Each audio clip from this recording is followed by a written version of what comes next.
are swimming in data. Every single day, we see charts and graphs telling us what to think, what to buy, who to vote for. But here's the thing.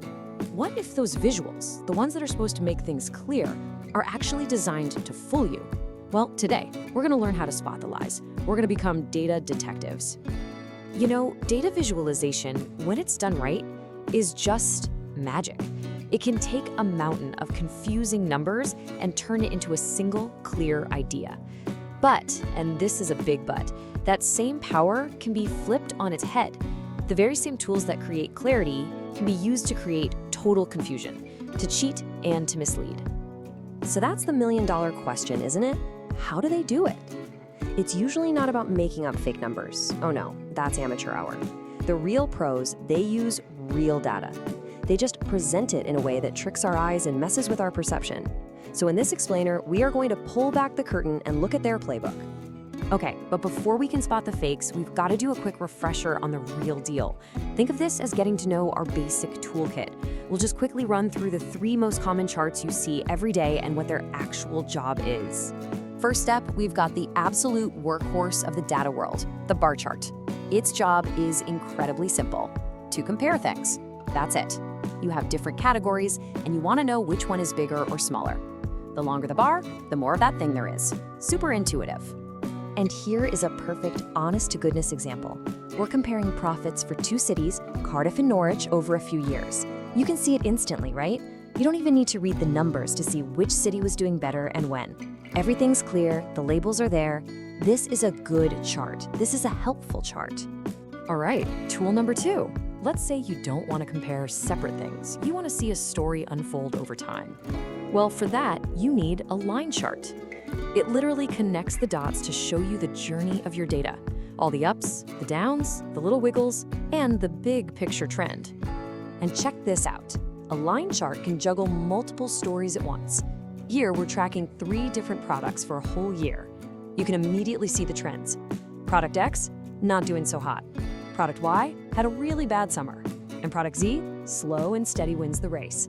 See? It's a narrative. And finally, the pie chart. Now, this one is a specialist. It has one very specific, very important job: showing parts of a whole. How is something divided up? It's like a pizza, right?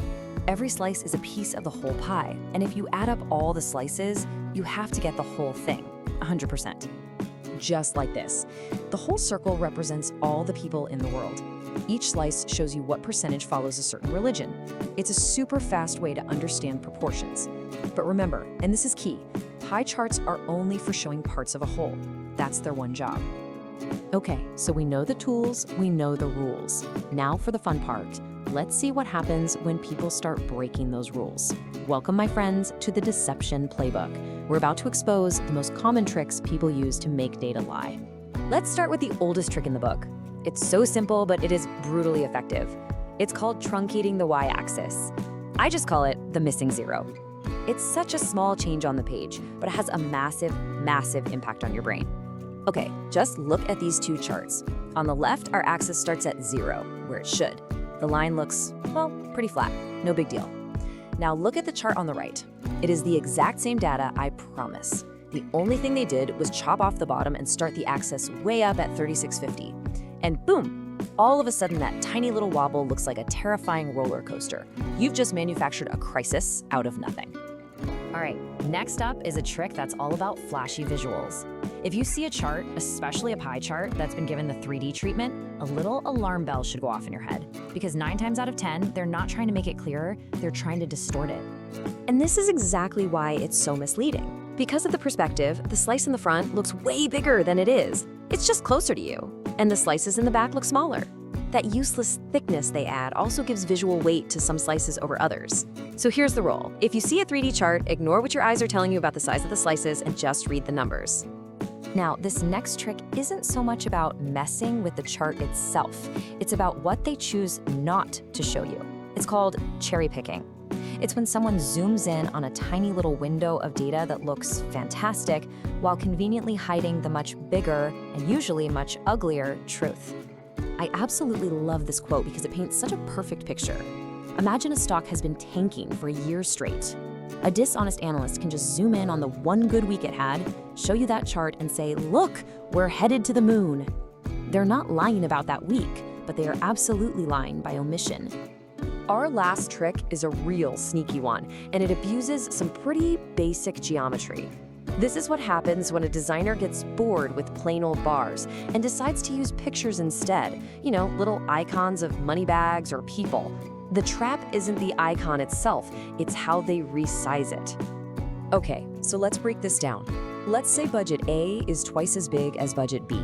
Simple 2-to-1 ratio. So the designer makes the icon for budget A twice as tall. Makes sense, right? But to keep the picture from looking stretched, they also make it twice as wide. And what happens when you double the height and the width? You quadruple the area. Our brains register area, not just height. So a simple 2x difference in the numbers now looks like a 4x beatdown on the screen. So we've gone through the playbook, we've seen the tricks. Now what do we do about it? How do we defend ourselves? Let's finish up by putting together a simple, powerful mental checklist. This is your brand new critical eye for looking at any chart anytime. Here it is, your 4-step defense kit. Number 1, find the 0. Always check that y-axis. If it doesn't start at 0, get suspicious. Number 2, flatten the 3D. In your mind, just ignore the fancy perspective and read the labels. Number 3, demand the bigger picture. If a chart only shows you a short period of time, you have to ask yourself, what are they not showing me? And finally, number 4, compare apples to apples. If you see funky icons instead of boring old bars, check if they're playing tricks with the area. And that's it. You're now armed and ready. Think of data visualization as a language. And just like any language, it can be used to tell beautiful truths, or it can be used to spin ugly lies. So I'll leave you with this question. Now that you know how to spot the deception, what truths are you going to find?